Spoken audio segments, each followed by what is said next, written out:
अमरावती ज़िले के अचलपुर परतवाड़ा शहर में जो ये महान कथा का कार्यक्रम चल रहा है, यज्ञ का कार्यक्रम चल रहा है, दूर दूर से संत पधारे हैं यहाँ पर। ऐसी ही एक माता जी गुरु माँ हमारे साथ है, आइए जानते हैं वो कहाँ से पधारी हैं। आपका बहुत बहुत स्वागत है, प्रणाम। हम जानना चाहेंगे कहाँ से आगमन हुआ है आपका? हाँ, मैं उज्जैन से आई हूँ। आपके भक्त क्या कहकर आपको पुकारते हैं? माँ मंदाकिनीपुरी। जी जी। तो माता जी कहाँ पर आश्रम है आपका ये उज्जैन में? उज्जैन में शांतिवनी आश्रम के सामने नागचंद्रेश्वर धाम। जी। तो यहाँ आकर कैसी अनुभूति हुई है आपको? जब हम यहाँ पहुँचे, एक माता जी है जिनका नाम नर्मदा दास है। जी। कहते हैं बड़े बड़े संत महात्मा माता नर्मदा के तट पर जाकर साधना करते हैं जी। शक्ति प्राप्ति के लिए। जी जी। कहते हैं गंगा पाप नाशनी है और नर्मदा सिद्धिदात्री है। जी हाँ। सिद्धियों को देने वाली। जी। ऐसी ही नर्मदा माता के परतवाड़ा में एक ज्ञान की गंगा चालू की। ज्ञान की गंगा में स्नान कराने के लिए लोगों को आमंत्रित कर रही है। कहते हैं गंगा जी जाने के लिए हमें हरिद्वार जाना पड़ेगा या प्रयाग जाना पड़ेगा जी, या मध्य प्रदेश में ओमकारेश्वर में जाना पड़ेगा अगर हमें स्नान करना हो तो जी। परंतु माता ने सारी नदियों का मिलाप यहाँ कर दिया है जी। और प्रयाग की धरा से जो कथावाचक जिन्हें रामायण जी महाराज जी हैं जो यहाँ कथा कर रहे हैं, उन्होंने एक चीज़ बोली अभी के आपने पूछा कि राम कथा तो वही है।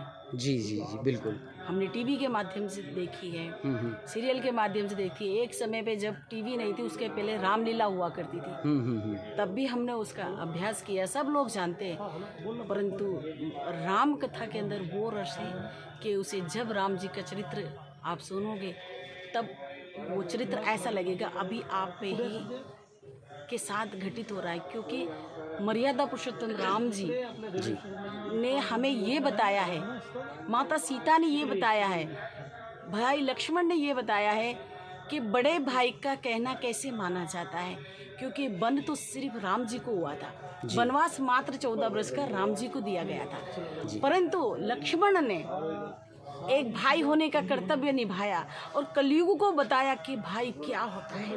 भाई संपत्ति के लिए नहीं होता है, भाई के दुख में खड़ा होना उसी को भाई कहते हैं। भाई भुजा है जी। जब तक अगर भाई नहीं है तो आप अधूरे हो जी। अगर एक भाई चला जाए तो एक भुजा चली गई उस समान लगता है, शरीर खंडित हो गया। माता सीता ने ये उद्देश्य दिया है कि पतिव्रता नारी क्या होती है, पति चाहे कितने भी संकट में हो उसका साथ नहीं छोड़ना चाहे वो देखो, पत्नी जब शादी करके घर आती है तो साथ वचन पति भी देता और पत्नी भी देती है। वो माता सीता ने सभी देश की नारियों को बताया है कि देखो, क्योंकि सीता को वनवास नहीं मिला था जी, परंतु अपने पति के साथ में उन्होंने वनवास को स्वीकार किया। ये हमारे राम जी ने, मर्यादा पुरुषोत्तम ने ये बताया है कि कलयुग के अंदर किस प्रकार मनुष्य अपने जीवन को जिए, ये रामचरित्र मानस होता है। और जब क्या होता है? माता जी ये भी जानना चाहेंगे, जब राम जी राजा बने तो जैसा उत्सव था वैसा ही अयोध्या में अब भी माहौल है, क्या आपका अयोध्या जाना हुआ है? मैं राम जन्मभूमि पे हम लोग पहुँचे थे जी। जब भगवान राम जी पहली बार जी, बड़ा खुशी का अवसर था, पहली बार प्रभु टेंट से निकल के, उस तंबू से निकल के वहाँ विराजमान हुए और हमने पहली बार दर्शन किए तो हर देश के, इस भारत के हर व्यक्ति की आंखों में आंसू था। हर व्यक्ति खुशी से रो रहा था कि आज मेरे प्रभु अपने उच्च स्थान के ऊपर विराजमान हो। महाराज, ये माता जी हम ये भी जानना चाहेंगे आपसे कि इतनी अच्छी वाणी है, इतनी अच्छी जानकारी आपकी है, तो क्या कथा का भी अवसर भक्तों को प्राप्त होता है आपके मुखारविंद से?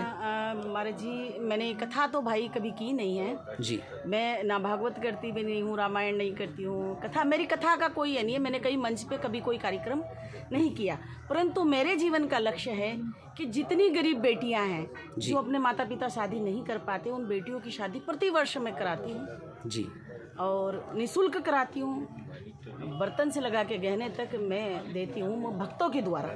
मेरे सब भक्त जुड़ते हैं और माता पिता के ऊपर कोई भार नहीं होता, सारा भार भक्त उठाते हैं। आगे ऐसा कार्यक्रम कब करने वाली हैं आप लगभग? मेरा प्रति वर्ष होता है उज्जैन में, पिछले वर्ष भी अप्रैल में मेरा प्रोग्राम था जी इस वर्ष फिर अप्रैल में उज्जैन में प्रोग्राम। जी, आप जो कार्य कर रही हैं वो अद्भुत है और किसी कथा से कम नहीं है। हमारा प्रयास होगा कि आपके इस कार्यक्रम में भी हम शामिल हों। प्रणाम, नमस्कार, जय श्री राम।